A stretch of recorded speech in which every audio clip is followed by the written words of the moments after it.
간판 브리핑 민동기 평론가와 함께하겠습니다. 어서 오십시오. 안녕하십니까. 자, 먼저 대외비인 대통령 일정이 유출돼서 논란이 일고 있습니다. 윤석열 대통령의 대외비 일정이 부인 김건희 여사의 팬클럽 건희사랑을 통해 유출이 됐습니다.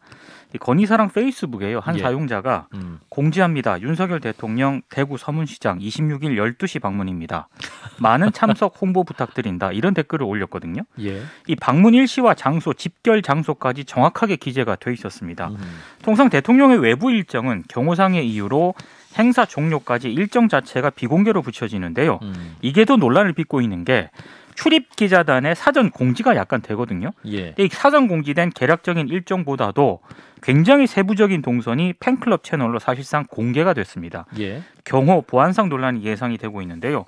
관련해서 오늘 대통령실 고위 관계자가 오후에 브리핑을 가졌는데 경호처를 통해 어떻게 이런 일이 벌어졌는지 파악을 해서 되풀이되지 않도록 최선의 조치를 다하겠다. 죄송하다. 이런 입장을 내놓았습니다.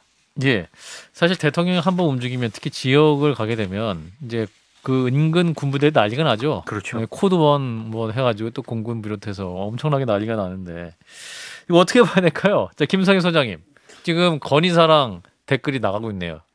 공영 주차장으로 오라고.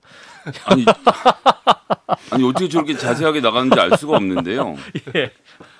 저분이 저는 무슨 뭐 혐의가 있거나 대단히 무슨 잘못을 한 건 아니라고 생각해요. 본인도 어디서 누군가에게 받아서 그냥 홍보하는 마음으로 올리셨을 확률이 높아 보이는데 이게 어떻게 샜냐는 거죠. 어떻게 샜는지에 대해서 이거는 고발을 해서 조치를 취해야 됩니다. 그리고 만약 대통령 경호실에서 일정이 샜다면 이 부분도 살펴봐야 되는데 경호실은 벌써 한 발 빼고 이거 뭐 대구 쪽이랑 상의했으니까 대구 쪽에서 샜을 수도 있다 이런 얘기를 하던데 지금 그렇게 뭐 우리는 괜찮다라고 말씀하실 때가 절대 아니라고 보고 이 대통령 안전과 관련된 문제이지 않습니까? 그렇죠. 이게 만전을 다 기해야 되는데 너무 자주 발생을 하니까 좀 걱정이 많이 되네요.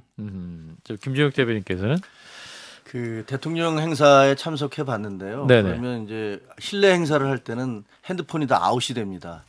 왜냐하면 그게 그 핸드폰 시그널로 미사일 같은 걸 쏠 수가 있다는 거예요. 그래서 그걸 다 막거든요. 근데 시장이나 공개된 장소에서는 그렇게 할 수는 없잖아요. 맞아요. 그러니까 미리 어디에서 무슨 행사를 한다는 걸 밝힐 수가 없는 거예요. 그렇죠. 급작스럽게 와야지. 그래야지 이제 다른 경호 조치들이 가능하니까.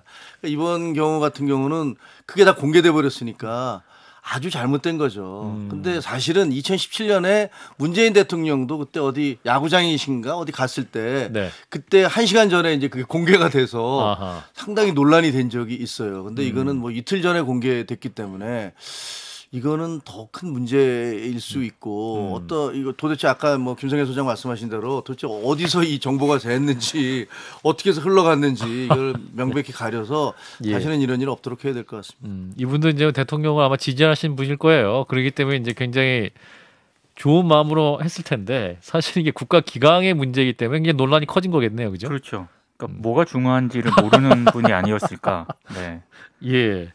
참 이 논란. 또 정치권에서 어떻게 또 반응이 후폭풍이 나올지. 자, 이 가운데 이준석 전 대표의 자필 탄원서가 공개되면서 후폭풍이 일고 있습니다. 일단 김성애 소장님은 나보다 글씨를 잘 쓰는 분인데 글씨 못 쓴다고 악플을 받고 있나 하면서 본인을 성찰하는 계기가 됐는데 자, 전해 주실까요? 4장 분량의 자필 탄원서인데요. 후폭풍이 계속되고 있습니다. 일단 윤석열 대통령을 절대자와 신군부에 비유를 했습니다. 그렇죠. 현 사태를 주도한 절대자가 비상계엄 확대에 나섰던 신군부처럼 비상상황 선포권을 적극 행사할 가능성이 있다. 사법부가 지금의 상황을 바로 잡아줘야 한다. 이렇게 얘기를 했고요. 윤석열 대통령을 절대자라 칭하면서 쿠데타를 일으킨 전두환 신군부에 빗대서 여권에서도 논란을 좀 일으키고 있습니다.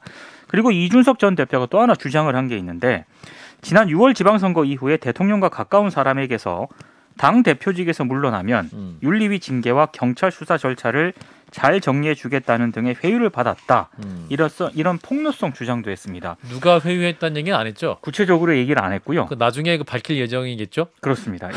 주호영 비상대책위원장과 조기 전당대회를 촉구하고 있는 김기현 의원에겐 법원 권위에 도전하는 수준의 자신감을 보이는데 어떤 절대자가 면책특권을 부여하는 것이다 라면서 배우설을 또 주장을 하기도 했습니다. 어떤 절대자라면 대통령을 의미하는 겁니까? 그렇게 의미하는 것으로 언론들이 해석을 하고 있습니다. 그렇군요. 사실 절대자, 전두환 신군부라는 표현은 현 민주당도 대통령에서 쓰기 않는 표현이지 않습니까? 그렇습니다. 예. 자, 이러한 탄원서 어떻게 보셨는지 이번 김정혁 대변인께서. 이건 뭐 선을 넘어도 너무 넘었다고 봅니다. 선이 없어진 것 같은데요, 이제.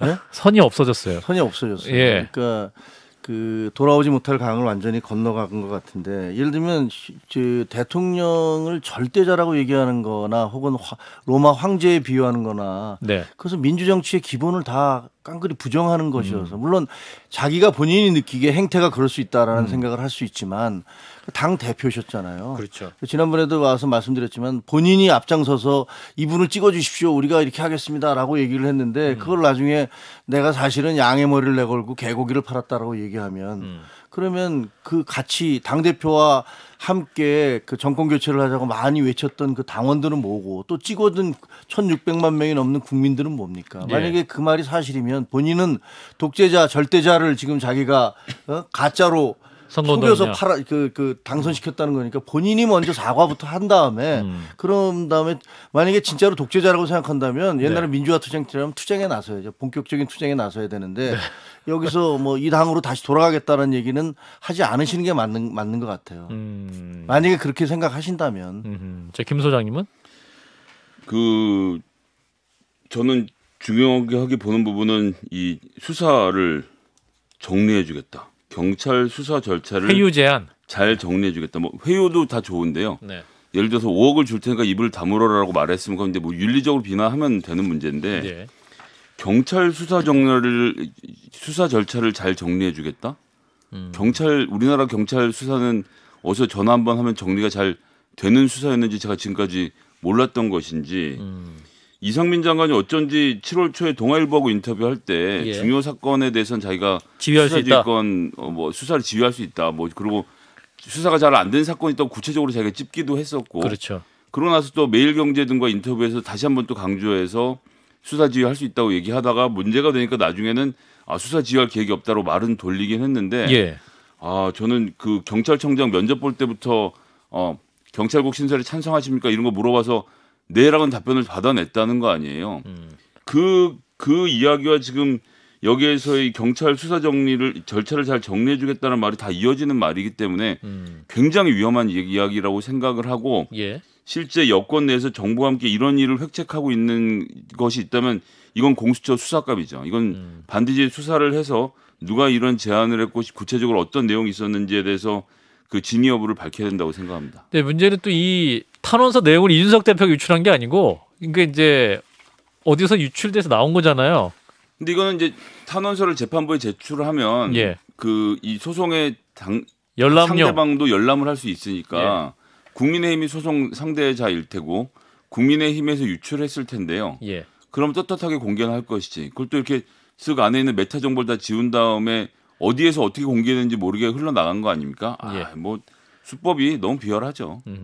그래서 셀프 유출하고 셀프 황당해한다. 뭐 이렇게 하면서 이준석 대표가 또 계속 연일 방송을 하고 있는데. 편지 같은 거는 예를 들면 정치인의 편지가 과거에 예.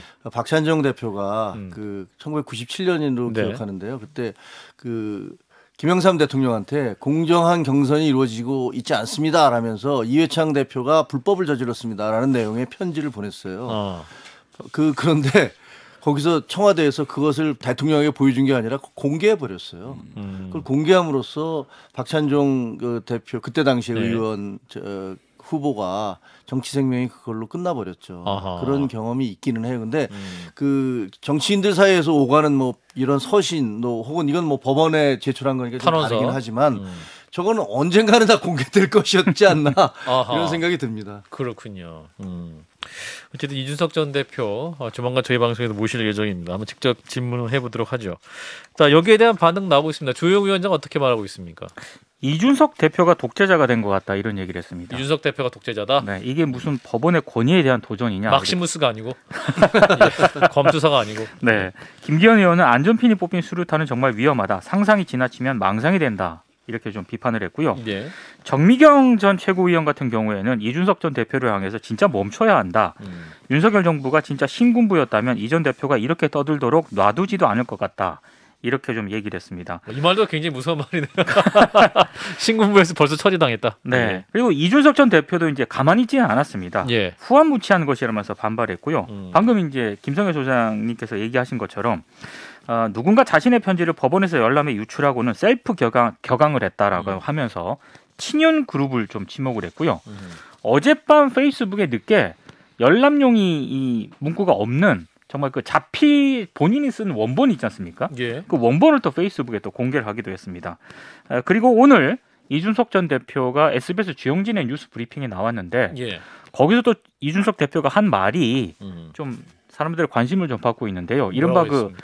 체리 따봉 문자가 공개가 됐을 때 그렇죠. 그때 윤석열 대통령이 최소한의 뭐 사과라든가 유감 표명을 했다면 현재 이런 상황은 오지 않았을 것이다. 또 이런 얘기를 했습니다. 사과 그때 바로 사과했으면 그렇습니다. 뭐 사과라든가 유감 표명을 했다면 지금과 같은 상황은 오지 않았을 것이다라고 얘기를 했는데 이 얘기는 이준석 전 대표가 지금 상황을 오게 만든 거는 체리따봉이다. 결국에는 체리 따봉 문자파동.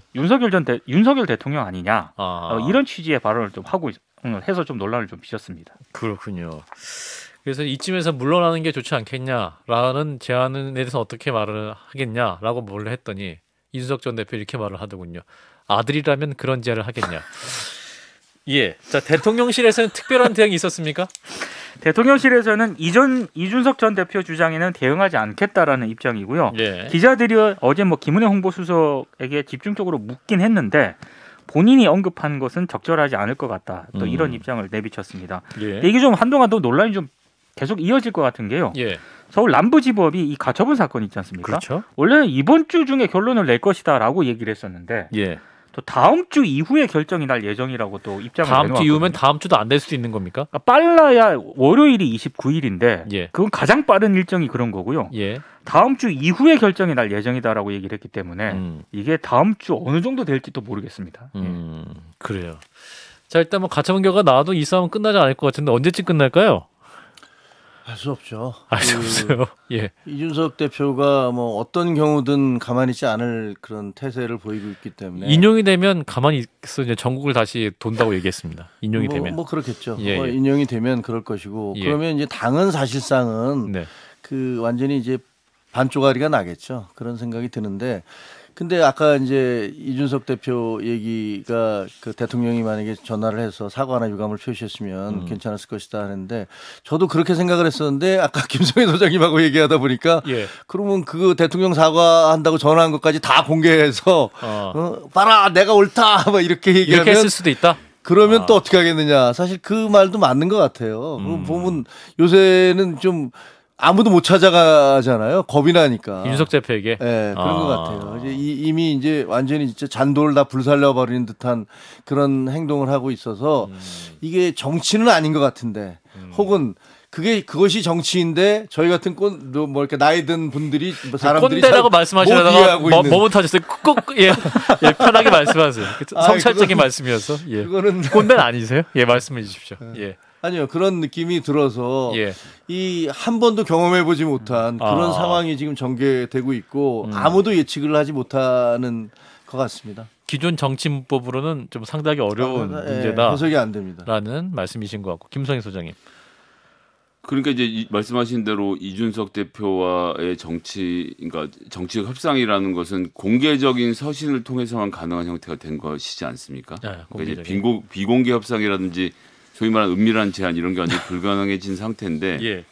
새로운 새로운 유형의 정치를 보고 있다라는 생각이 들고 저는 어쨌거나 그렇게 하긴 좀 어렵지 않겠나 생각을 하고요. 지금 뭐 얘기하면서 체리따봉 그러니까 이제 내부 총질이라는 문자가 이 사건의 분수령이었던 것처럼 말하지만 사실은 그렇지 않죠. 그러니까 윤석열 대통령인지는 정확히 모르겠으나 최소한 윤핵관 수준에서는 이준석 대표를 이 소위 말하는 성상납 건으로 말 그대로 제거하려고 했던 거 아닙니까? 예. 그러니까 이미 그런 결심이 섰던 윤리위의 시작부터 이준석 대표하고 윤석열 대통령 사이에서는 돌이킬 수 없는 사이가 이미 된 것이기 때문에 뭐 그 나중에 나왔던 문자는 저는 크게 중요하게 보진 않습니다.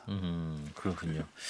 자, 일단은 이준석 대표 얘기는 여기까지 마무리하고요. 자, 경찰의 김혜경 씨 법인카드 내역 조사 어제 이루어졌었는데 소환 조사까지 했어요. 피의자 신분으로 경찰 조사를 받았고요. 예. 일단 자신에게 제기된 법인카드 유용 의혹을 전면 부인한 것으로 일단 알려졌습니다. 네. 5시간 정도 조사를 받았고 김혜경 씨를 상대로 법인카드 사적 유용과 선거법 위반 등의 혐의에 대한 조사를 경찰이 진행을 했습니다. 예. 김혜경 씨 측이 어제 경찰 출석에 앞서서 이재명 의원 페이스북을 통해서 출석 사실을 알렸습니다. 그러면서 이른바 7만 8천 원 사건 조사를 위해 출석을 한다. 김혜경 씨는 법인카드 사용을 지시한 적이 없고 법인카드 부당 사용 사실도 알지 못했다. 이런 입장을 밝혔습니다. 이제 여기서 이제 7만 8천 원 사건으로 이번 사건을 좀 규정을 해서 이것 때문에 지금 국민의힘이 좀 강하게 좀 비판을 하고 있는데요. 예. 일단 언론 보도를 보면 경찰이 김혜경 씨를 상대로 법인카드 사적 유용 및 의약품 대리 처방 의혹 등 기존의 언론을 통해 보도된 내용에 대한 사실관계를 폭넓게 조사한 것으로 전해지고 있고요. 예. 김혜경 씨는 관련 혐의를 전면 부인을 한 것으로 지금 보도가 되고 있습니다. 예. 일단 이재명 의원이 김혜경 씨가 조사가 끝난 다음에 페이스북을 통해서 자신이 부하 직원을 제대로 관리 못하고 아내가 공무원에게 사적 도움을 받은 점은 국민께 다시 한번 깊이 사죄드린다. 이런 입장을 밝히면서도 아내는 이른바 배모 씨가 사비를 쓴 것으로 알았고 음식값도 줬다 이렇게 해명을 하고 있습니다. 예, 저 관련해서는 국민의힘에서도 논평이 있었는데 권성동 국민의힘 원내대표가 이른바 그 7만 8천 원 사건이라고 표현을 한 것에 대해서요 장발장 코스프레라고 좀 비판을 했습니다. 장발장? 네, 전형적인 언어 교란이다라고 지적을 했는데요. 예. 대선 때 이재명 의원 측 법인카드 의혹은 이루 헤아릴 수 없다. 자택 주변 음식점 결제, 경기도 공무원 산호비화, 샌드위치깡, 한우깡, 소고기 배달 등 이른바 이 모든 혐의를 이재명 의원은 7만 8천 원으로 통친 것은 이게 국어적 범죄다. 또 이렇게 주장을 했습니다. 국어적 범죄다. 네. 그리고 경찰이 이번 사건의 핵심 인물 가운데 한 명인 이른바 그 배모 씨에 대해서 예. 오늘 사전 구속영장을 신청할 것이라는 보도가 지금 나오고 있는 그런 상황이고요. 예. 국민의힘이 지난해 12월 이 김혜경 씨가 2018년도부터 3년간 이 배 씨를 수행비서로 뒀다면서 이재명 후보와 김혜경 씨, 배모 씨 등을 직권남용과 국고손실 등의 혐의로 고발을 했는데 일단 이 배모 씨는 사전 구속영장을 신청할 가능성이 높은 것으로 보입니다. 그리고 문화일보가 또 오늘 보도한 내용이 있는데 경찰이 김혜경 씨를 불구속 송치하기로 가닥을 잡았다라고 보도를 했거든요. 예. 근데 이거는 일단 추정이기 때문에 상황을 좀 봐야 될 것 같습니다. 예. 자, 관련 사건 어떻게 보셨는지 김정익 대표님부터 말씀 주시면. 여기서 뭐 국어적 범죄, 장발장 코스프레, 언어 교란이라는데 저도 거기에 동의를 합니다. 왜냐하면 지금 이른바 7만 8천 원 사건 조사를 위해 출석한다 이렇게 되면 누구든지 듣기 야 무슨 저 대선 후보 부인이 7만 8천 원 한 건만 가져가냐? 한 건을 가져갔다고 해서 그걸 불러다가 하는 게 말이 돼라고 생각을 하기 쉽지만 사실은 그게 아니잖아요. 그리고 두 번째로 얘기했던 제 아내가 공무원에게 사적 도움을 받은 점을 깊이 사죄드린다. 이게 어떻게 사적 도움입니까? 이 공무원이 법인 카드를 써서 그 대선 후보의 부인을 3년 동안이나 실질적으로 비서 생활을 하면서 그런 어떻게 보면 공금 유용이 될지 횡령이 될지 이런 일을 했는 건데 네. 그것을 마치 무슨 별게 아닌 사적 도움을 받았다. 이거 사적 도움 아니거든요. 공적 도움이고 그분 공무원이거든요. 예. 그리고 그분은 과거에 그 이재명 변호사의 그 사무실에서 회계를 보던 분이 그다음에 공무원이 돼서 그다음 계속부터 이제 성남시장 있을 때부터 계속 함께 오신 분 아니에요? 네. 그런 분으로부터 도움을 받았는데 그분이 돈을 내는 걸 나는 모르고 있었다라는 것들을 일반 국민들이 상식적으로 그걸 누가 믿겠습니까? 그건 저는 말이 안 된다고 봅니다. 예, 김 소장님. 이 사건에 대해서 경찰이 사실관계를 확인하려고 129곳의 식당에 대한 압수수색을 실시했죠. 그러니까 뭐 장소가 많은 것은 좀 문제가 아니라고 봅니다. 즉 경기도 법인카드상 결제가 됐던 모든 식당에 대한 압수수색을 진행했을 테고요.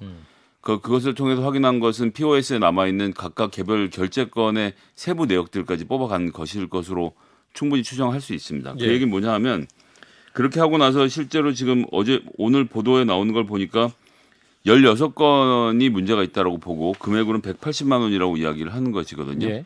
그게 뭐 1년 반인지 2년의 기간 동안 벌어졌는지에 대해서 제가 알지 못하고 있고 이건 어디 저는 빠져나갈 방법이 없다라고 생각합니다. 마찬가지로 그 배모 사무관 이분이 실제로 도청에서 근무를 했는지 아니면 일주일 내내 그 부인에 대한 사적 수행을 했는지 여부도 이게 뭐 출근 기록 뭐 이런저런 것들 확인하면 다 나오거든요. 그래서 경찰의 수사 결과를 좀 기다려보면 되지 않을까 생각합니다. 예, 자, 여기까지 하고요. 자, 민주당 얘기해보죠. 권리당원 전원투표제 결국 부결이 됐군요. 네. 권리당원 전원투표는 전국 대의원 대회 의결보다 우선하는 당의 최고 의사결정 방법이라는 내용을 담고 있는데요. 예. 당원 개정을 시도했는데 오늘 중앙위원회에서 부결이 됐습니다. 중앙위원 총 566명 가운데 268명이 당원 개정에 찬성을 했는데 이게 47.35%거든요. 과반에 미달을 하면서 부결이 됐습니다. 당규상 당원 개정안은 중앙위원 과반수 이상 참여와 과반수의 찬성으로 의결이 되는데요. 민주당 당무위원회가 원래 그 당원 80조와 관련해서 예. 기소 시 당직을 정지하고 정치 탄압 등 부당한 이유를 판단하는 주체를 윤리심판원에서 당무위원회로 수정한 비대위에 절충한 의결을 했고 이거와 함께 권리당원 전원투표에 대한 조항을 또 신설을 했습니다. 이건 이제 전국 대의원 의결보다 우선하는 당의 최고 의사결정 방법인데 이 내용을 보면은 당의 합당과 해산, 특별당원과 당규 개정의 개폐에 대해서 권리당원 투표를 하는 아니거든요. 권리당원 100분의 10 이상의 서명으로 안건 발의가 가능하고요. 중앙위원회 제적의원 3분의 2 이상 의결로 부의한 안건에 대해서 권리당원 전원투표가 가능하도록 되어 있습니다. 예. 그래서 일각에서는 이건 선거 규칙의 변동을 좀 우려가 된다 이런 시각에서 좀 비판적인 목소리가 나오기도 했습니다. 예. 그래서 결국은 부결이 된 건데, 그래서 이것을 두고 박용진 의원, 조응천 의원 등이 연기를 요구하기도 했었죠. 투표하지 말아야 된다. 네, 권리당원 전원투표 우선 조항을 당원에 포함시키는데 두 사람이 좀 반대를 했고요. 예. 그래서 중앙이 연기를 요구했는데 이게 안 받아들여졌습니다. 당이 강성 당원들에게 휘둘릴 위험이 크다면서 반대를 했는데 오늘 중앙위 개최에 앞서서 우상호 비상대책위원장이 우려의 진정성에 대해서는 받아들이지만 이 조항을 당원에 신설하는 건 기존 당규에 있던 조항을 행정적으로 규정하는 것에 불과하다. 특별히 새로운 조항을 추가하거나 새로운 요건을 도입하는 게 아니다라고 하면서 재논의 요구를 일단 일축을 했는데요. 예. 어찌됐든 이게 부결이 됐기 때문에 민주당이 내일 의원총회를 열거든요. 근데 지금 언론 보도를 보니까 일단 그 해당 개정안, 그러니까 논란이 되고 있는 당원투표 우선 개정안 있지 않습니까?